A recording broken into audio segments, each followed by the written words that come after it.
Good morning, ladies and gentlemen. Butch Shorak, Options University, Friday, February 10th, 2012. And as we sit here looking at a recap for the week to this point, access to this video is for educational and informational purposes only.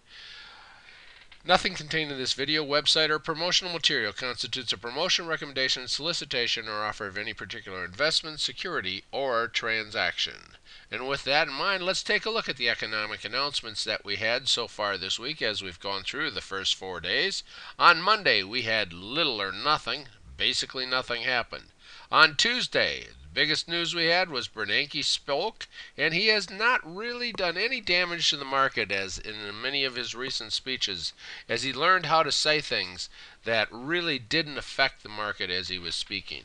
Wednesday, very little happened within the market. Yesterday, the big news was jobless claims. And if we looked at jobless claims, we saw an actual hope for Obama's campaign, something that will help him as time goes on. Expectations were for 370,000 new unemployment claims, and we had 358,000, which of course was better than expected, exactly what we want to see when we see economy that is growing and employment going up. And so what effect did it have on the overall market? As we saw the market continue the long grind up, as we see the stop continuing as we go up, one step at a time, going up 11 days, that particular platform before it moved up. We see we have not quite reached the top of our range here that we're looking for. But we do have a doji as of Thursday, and so as we looked at those 4 days, we see that it just grinding its way up and going for new highs. If we look at it a little closer, we see that this slow grind continues. Here we are. This is the last 4 days. That's Monday, which was basically an inside day. Tuesday, which was an outside day where we got a lower low and a lower high than the previous day. But we would call that a breakout as we went above last Friday's high. And we see that on Wednesday, we went higher. Thursday, and we got at a doji. And it looks like a reversal signal, but remember, that's not a reversal signal until it is confirmed with a lower high for the day.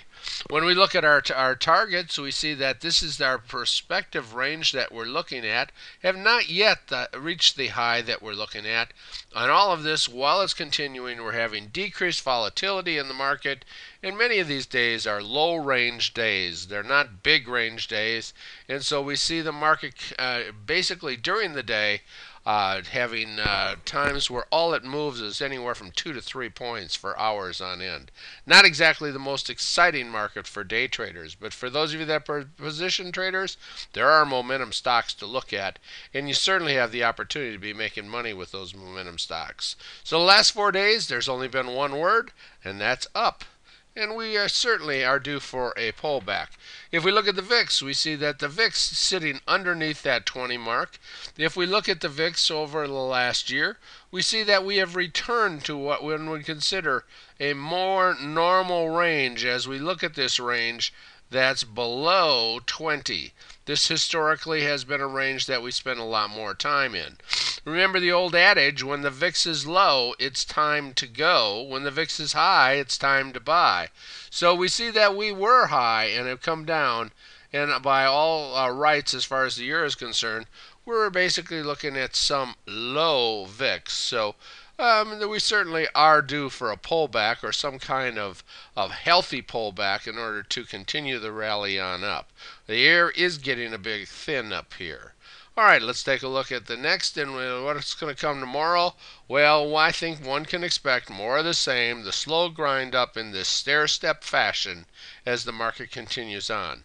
For those of you that have the gold membership, we'll actually look at where we expect it to go, and of course, if only we had the crystal ball as to tell you when it's going to get there. 4 days this week, it headed up. A nice looking market, and it just keeps grinding its way on up. The momentum stocks just keep right on going. As we look at the 5-year chart, we see that we have a trend line that on the diagonal on the 5-year chart that goes something like that. And let's go ahead and look at a close-up of this, and we see that again we are still above that trend line as we have a breakout on the 5-year chart, and we are breaking out to the upside. We see that we've got some areas here where we have some upside resistance coming, and we will actually look and identify those upside positions as in our gold membership. All right, so the SPX is breaking out, looking like a nice chart. That's actually a little older chart. Here is the magnification of it.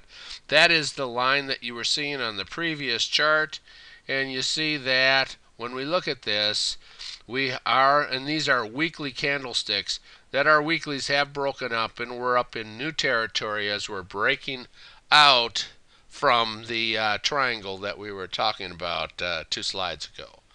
So as we look ahead, we got in our gold membership, what we're going to look is we're going to look at where do we expect the SPX to go tomorrow and into next week, and we're going to look at some of our favorite stocks to watch as we look at the charts of Apple, McDonald's, Nike, W.W. Granger, isrg, Netflix, Google, and we add a new one to this list as we look at this for our gold members. For the rest of you that are not gold members, if you'd like to find out more about our videos, you will have a little message at the end, and you can go to that website to determine where that is.